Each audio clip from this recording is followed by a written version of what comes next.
నమస్కారం మిత్రులారా. మధ్యప్రదేశ్లోని ఒక చిన్న గ్రామం భైరవ్పూర్ గురించి ఈరోజు మనం మాట్లాడుకుందాం. ఈ గ్రామం చాలా చిన్నది. అక్కడొక స్కూల్ ఉండేది. అదిప్పుడు మూసేసి 15-20 సంవత్సరాలైంది. కానీ ఈ స్కూల్ ఏ సాధారణ భూతాల స్కూల్ కాదు. అసలది సాధారణంగా కూడా కనిపించదు. ఎందుకంటే అది తన భూమిపై నిటారుగా నిలబడిలేదు. ఎడమవైపుకు వంగి వాలిపోయి ఉండేది. గ్రామస్తులు చెప్పేవారు, స్కూల్ ఎడమవైపు భూమి కింద ఒక శైతానుందని, అది స్కూల్ను తన వైపు లాగేసిందని. మొదట్లో స్కూల్ నిటారుగా ఉండేది, కాని శైతాన్ లాగడంతో ఇలా వంగిపోయిందని. నిజంగానే అది పూర్తిగా వంకరగా కనిపించేది. ఈ స్కూల్లో క్లాస్ రూమ్ నంబర్ 3 ఉండేది. అది పూర్తిగా భూమిలోకి మునిగిపోయినట్లు కనిపించేది. ప్రజలు చెప్పేవారు, శైతాన్ ఈ క్లాస్ 3 నుంచే స్కూల్ను భూమిలోకి లాగడం మొదలుమెట్టిందని. అందుకే ఆ క్లాస్ మాత్రమే ఎక్కువగా కిందికి దిగిపోయి మిగతా స్కూల్ వంకరగా మారిపోయిందని. స్కూల్ పనిచేస్తున్నప్పుడు పగలెప్పుడూ బెల్ మోగేది కాదు. కాని రాత్రి ఠికా 12 గంటలకు స్కూల్ లోపల నుంచి అరుపులు, కేకలు వినిపించేవి. ఆ అరుపులు ఎంత భయానకంగా ఉండేవంటే శైతానీ శక్తులు అక్కడ బంధించబడి బాధలో మూలుగుతున్నట్లు అనిపించేవి. తమను బయటకు విడుదల చేయమని గోడు పెడుతున్నట్లు. కాని ఆ శక్తులకు ఎవరు సాయం చేస్తారు? ఎలా చేస్తారు? అసలవి నిజంగా బాధలోనే ఉన్నాయా, లేక ఎవరినైనా మోసం చేయడానికా? ఈ సందేహాలతో పగలు పిల్లలు స్కూల్కు వెళ్లేవారు. కాని సూర్యాస్తమయం తర్వాత ఆ స్కూల్ ప్రాంగణం దగ్గరకు కూడా ఎవరూ రాకుండా దూరంగా ఉండేవారు. ఒకరోజు స్కూల్లో ఒక వింత సంఘటన జరిగింది. ఆ సంఘటనలో 3 పిల్లలు అక్కడికక్కడే చనిపోయారు. ఏమి జరిగిందంటే, పిల్లలు క్లాస్లో చదువుతున్నారు. అకస్మాత్తుగా చల్లని గాలి వీచింది. ఒక వికారమైన వాసనొచ్చింది. పిల్లలంతా ఒక్కసారిగా ఊపిరాడక భూతుపట్టినట్లు కదలడం మొదలుపెట్టారు. 3 పిల్లలు తమ తలలను భూమిపై బలంగా కొట్టుకున్నారు. వాళ్లనాపడానికి ఎంత ప్రయత్నించినా ఆగలేదు. చివరికి చనిపోయారు. 3 రోజుల తర్వాత మళ్లీ అదే సంఘటన పునరావృతమైంది. 4-5 రోజుల తర్వాత మళ్లీ. ఇలా 1-2 నెలల్లో 7 పిల్లలు చనిపోయారు. సుమారు 40 మంది పిల్లలు మూర్ఛపోయారు. ఇవన్నీ జరిగేవి కొన్ని నిర్దిష్ట తిథుల్లోనే. గ్రామంలోని పెద్దలు తిథులు బాగా తెలుసుకునేవారు. అవి శుభకరమైన తిథులు కావని, దుష్టతిథులని చెప్పేవారు. ఆ తిథుల్లోనే ఈ భయానక సంఘటనలు జరిగేవి. మెల్లగా తల్లిదండ్రులు తమ పిల్లలను స్కూల్కు పంపడం మానేశారు. చదువుకోపోతే పర్లేదు, ఇంట్లోనే ఉండనివ్వండి, పెద్దయ్యాక పొలాల్లో పనిచేస్తాలని. టీచర్లు ఇంటింటికి వెళ్లి పిల్లలను పంపమని బ్రతిమాలినా ఎవరూ వినలేదు. ఒకరోజు స్కూల్లో కేవలం 7-8 మంది పిల్లలు మాత్రమే వచ్చారు. ఒకే హెడ్ మాస్టర్ ఉన్నారు. అందర్నీ ఒకే క్లాస్లో కూర్చోపెట్టి బోర్డుపై పాఠం చెప్పుతున్నారు. మళ్లీ అదే చల్లని గాలి వీచింది. పిల్లలు భయంతో పరుగులు పెట్టారు. మాస్టర్ మాత్రం అక్కడే ఉండిపోయారు. మరుసటి రోజు ఎవరికీ ధైర్యం చాలలేదు స్కూల్లోకి వెళ్లడానికి. చిదరికి ఉదయం 6-7 గంటలకు గ్రామస్తులు వెళ్లి చూస్తే మాస్టర్ బ్లాక్బోర్డు ముందు నోటి నుంచి రక్తం కారుతూ చనిపోయి ఉన్నారు. బ్లాక్బోర్డుపై రాసి ఉంది, నేను ఇప్పటికీ ఈ స్కూల్లో బంధించబడి ఉన్నాను. అది మాస్టర్ హ్యాండ్ రైటింగ్ కాదుగాని చాలా స్పష్టంగా చాక్తో రాసి ఉంది. అప్పటినుంచి గ్రామంలో ఒక నియమం వచ్చింది, ఎవరూ ఈ స్కూల్కు వెళ్లకూడదు. గ్రామం మొత్తం అనక్షరాస్యులైనా పర్లేదు. అలా స్కూల్ మూసేయడం మొదలైంది. కొన్ని రోజుల్లో పూర్తిగా మూసేశారు. కాని స్కూల్ మూసిన తర్వాత మధ్యాహ్నం 12 గంటలకు బెల్ మోగేది. టన్ టన్ టన్. స్కూల్ పనిచేస్తున్నప్పుడు మోగలేదు. మూసిన తర్వాత మొదలైంది. రాత్రి 12కు అరుపులైతే కొనసాగుతూనే ఉన్నాయి.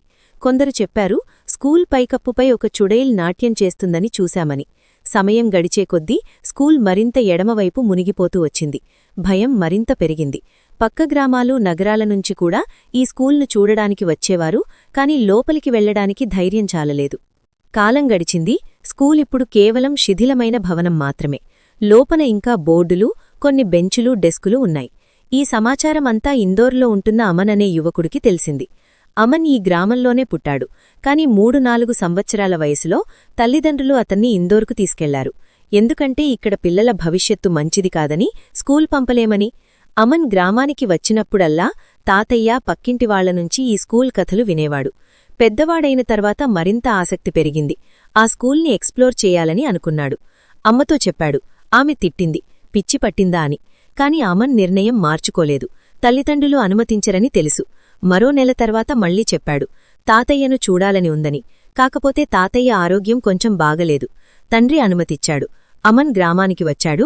2 రోజులు తాతయ్యతో గడిపాడు. తాతయ్య ఆరోగ్యం సీరియస్ కాదని తెలిసింది. మరో 7-8 రోజులు ఉంటానని చెప్పాడు.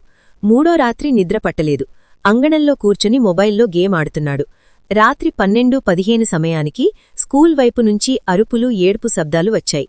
భయపడ్డాడు, కాని భూతాలపై నమ్మకం లేదు. ఆసక్తి మాత్రం ఉంది. మరుసటి రోజు చూడాలని అనుకున్నాడు. మరుసటి రోజు తాతయ్యకు అబద్ధం చెప్పాడు. పక్క గ్రామంలో స్నేహితుడి బర్త్డే రాత్రి 12కు సెలబ్రేట్ చేస్తామని. తాతయ్య అనుమతిచ్చారు. కాని అమన్ ఎక్కడికి వెళ్లలేదు. గ్రామం దగ్గర నది ఒడ్డున కూర్చున్నాడు. రాత్రి 12కు మళ్లీ అరుపులు వచ్చాయి. టార్చ్ తీసుకుని స్కూల్కు వెళ్లాడు. లోపలికి వెళ్లగానే చల్లదనం, వింత వైబ్రేషన్ అనుభూతైంది. డోర్లు లేవు, సంవత్సరాలు గడిచాయి కదా. లోపల రస్ట్ పట్టిన బెంచులు, డెస్కులు, జంతువులు చేసిన నివాసాలు. అమన్ క్లాస్ 3కు వెళ్లాడు. అది భూమిలోకి 5 అడుగులు మునిగిపోయింది. నిటారుగా నిలబడలేకపోయాడు.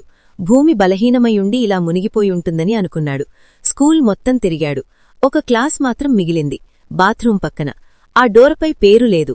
పెద్ద తాళం వేసి ఉంది. తాళం తెరవలేదు. పక్కనున్న పెద్దరాయి తీసుకుని డోర్కు కొట్టాడు. రంధ్రం పడింది. లోపలికి వెళ్లగానే ఎవరో ఏడుస్తున్న శబ్దం వచ్చింది. ఒక చిన్న పిల్లవాడు బెంచుల మధ్య కూర్చుని ఏడుస్తున్నాడు.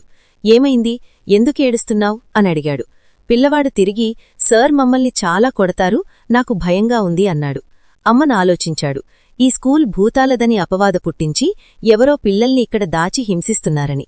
సార్ వస్తున్నారు అన్నాడు, డోర్ వైపు చూస్తూ. అమన్ కూడా చూశాడు. డోర్ కదిలింది, కాని ఎవరూ రాలేదు. పిల్లవాడివైపు తిరిగితే పిల్లవాడు లేడు. బయటనుంచి ఎవరో నవ్వుతూ పరుగెడుతున్న శబ్దం. అమన్ భయంతో పరుగెత్తి బయటకు వచ్చాడు.